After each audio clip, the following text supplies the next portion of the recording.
Les points de vue du prince Charles ont été remis en question par un ancien conseiller américain qui craignait que les membres de la famille royale s'impliquant dans des questions politiques puissent aliéner le public de la famille royale neutre attendue.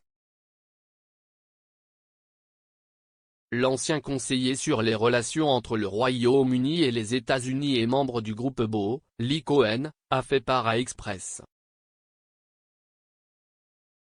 UK de ses inquiétudes concernant les membres de la famille royale qui s'aventurent en politique.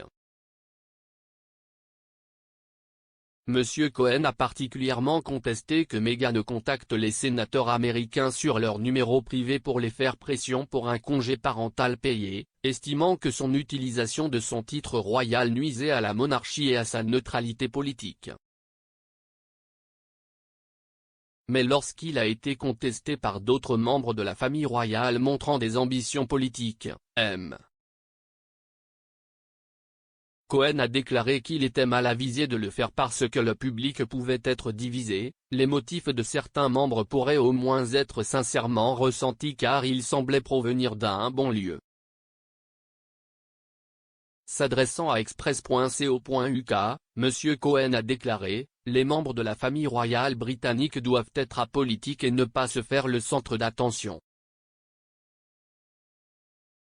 Leur mission est d'unir plutôt que de diviser. Et dans la mesure où les intentions sont pures, il semble que cela puisse être le cas pour le prince de Galles qui a eu des passions de longue date pour certaines causes telles que l'architecture ou l'environnement.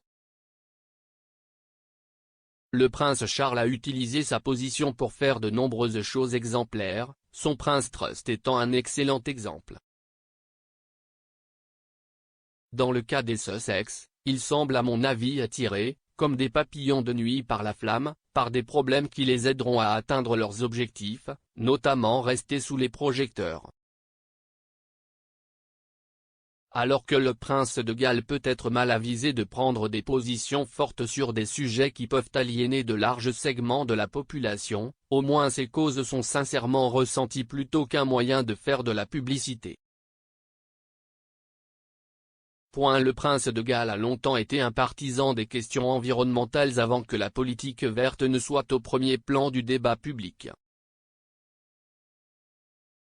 Plus récemment, le prince Charles a été invité à la COP26 pour prononcer des discours et s'entretenir avec les dirigeants mondiaux sur le changement climatique. Mais malgré sa campagne acharnée au fil des ans, le prince Charles a été attaqué par des critiques se demandant si une famille royale sous lui resterait apolitique. La commentatrice politique et ancienne conseillère australienne Liz Storer a attaqué le prince Charles sur Sky News Australia et a déclaré qu'il était déséquilibré pour avoir appelé à un effort de type militaire pour lutter contre le changement climatique. Elle a remarqué, allons-nous voir les militaires patrouiller dans nos rues, allons-nous voir des milices frapper aux portes, avez-vous fait votre recyclage ? Le PDG du mouvement de la République australienne, Sandy Biar, a déclaré à Express. .uk que certains Australiens étaient de plus en plus préoccupés par les affaires politiques du prince Charles. Il a déclaré que ce n'était pas ce à quoi on s'attendait dans une monarchie constitutionnelle avant de révéler qu'il avait assisté à une augmentation du soutien à son groupe ces dernières années. Monsieur Cohen a ajouté que le prince Charles pourrait également apprendre beaucoup de la reine car elle s'abstient de montrer ses convictions politiques. Il a expliqué, fait intéressant, les gens projettent leurs propres convictions politiques sur la reine, quelles que soient les opinions qu'ils ont, ils imaginent qu'elle partage.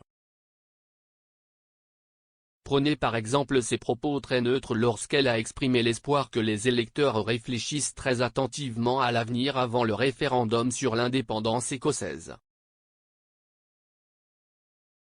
Elle n'a pas donné d'opinion, mais toutes les parties pouvaient s'identifier à sa remarque et personne n'a été aliéné.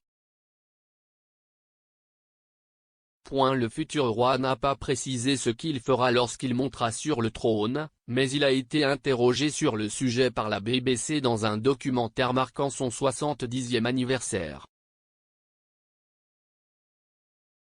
Lorsqu'on lui a demandé si sa campagne continuerait lorsqu'il deviendrait monarque, il a répondu « Non. Ce ne sera pas le cas. Je ne suis pas si stupide. Je me rends compte que c'est un exercice distinct d'être souverain. Alors, bien sûr, vous savez, je comprends tout à fait comment cela devrait fonctionner. »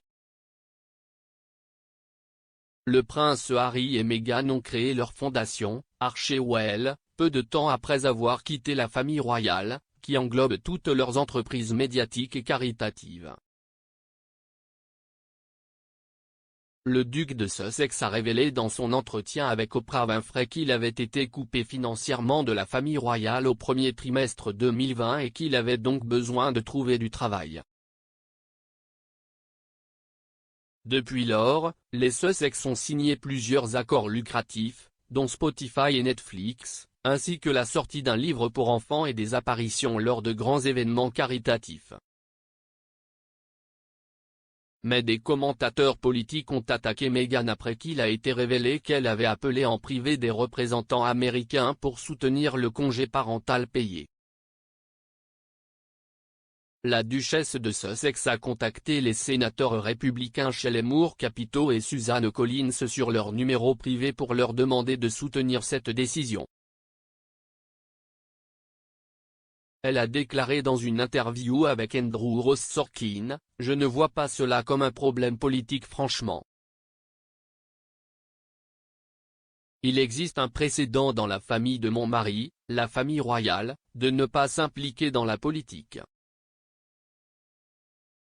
De mon point de vue, c'est un problème humanitaire. » Meghan a également participé à une campagne réussie lorsqu'elle était une jeune fille lorsqu'elle a réussi à convaincre le conglomérat multinational P&G de supprimer une publicité sexiste. Le prince Harry était un mécène de nombreuses œuvres caritatives lorsqu'il était membre de la famille royale et a mis en place les Jeux Invictus pour les membres blessés des forces armées. Mais le duc de Sussex a attiré la colère de certains commentateurs politiques conservateurs aux États-Unis après avoir qualifié le premier amendement de dingue lors d'une apparition sur le podcast Armchair Expert. Le membre du Congrès républicain du Texas, Dan Crenshaw, a tweeté « Eh bien, je viens de doubler la taille de ma fête pour le jour de l'indépendance. » Ted Cruz a également attaqué les commentaires et a écrit « Si est-il bien qu'il puisse dire ça.